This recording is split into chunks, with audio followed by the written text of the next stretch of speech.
mommies! It's me, Miss Miracle.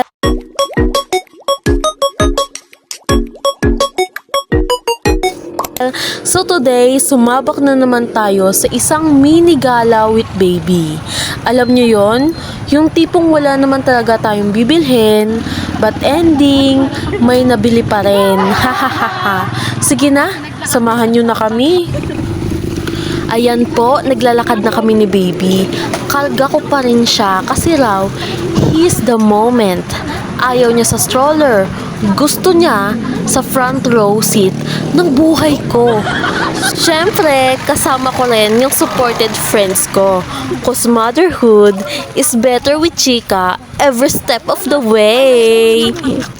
Sumakay kami sa jeep papuntang complex. At syempre, classic mommy instinct. Isang kamay kay Bibi, isang kamay sa bag, at yung isa pang kamay, imagination na lang. Multitasking queen tayo dito eh. By the way mga mami, nakaranas na ba kayo ng gantong jeep? Yung diretso yung upuan nila. And front row ka ha, front row na front row, pero parang hindi. Kasi nga, diretso lang siya. Hindi katulad sa ibang jeep, 'di ba? One and only Manong, napaka-creative mo. Pa-shoutout naman kay Manong dito sa comment section, oh. Ibang-iba ka Manong, the best. Ang creative.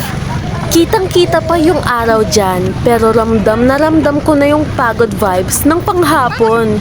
Alam niyo yung pakiramdam na parang solar powered ka?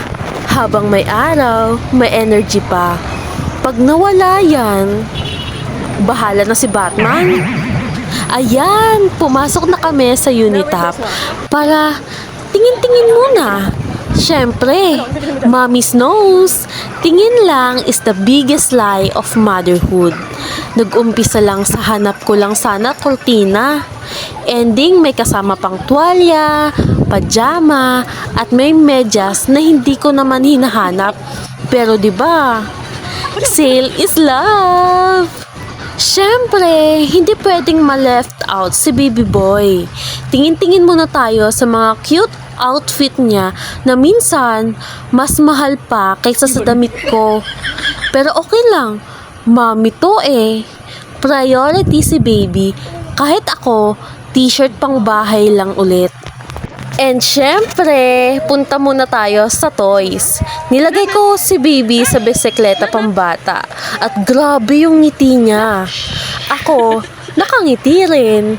Pero sa isip ko, magkano kaya to? After mall, syempre merienda time! Tusok-tusok pampawis sa pagod. Ito yung tinatawag nating mga simpleng kaligayahan ng nanay. Yung tipong hindi mahal, pero masarap sa kaluluwa. Naglakad-lakad ulit kami papunta sa sakayan. At this point, alam kong pagod na rin si baby. At pati ako. At pati yung wallet ko. Ayan na nga, sumakay kami. At bago pa kami makababa, tulog na si baby. Gala approved? Check. Mission accomplished? Check. Energy drained? Check. Pero, heart? Full. Thank you for joining us sa simpleng gala day namin ni baby. Kung relate kayo sa ganitong mommy adventure, don't forget to like, comment, share, at syempre follow for more Momshi Vlog. Bye!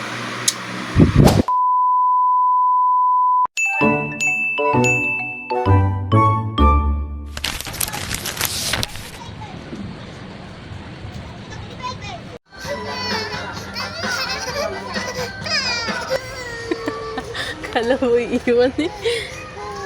Ito oh.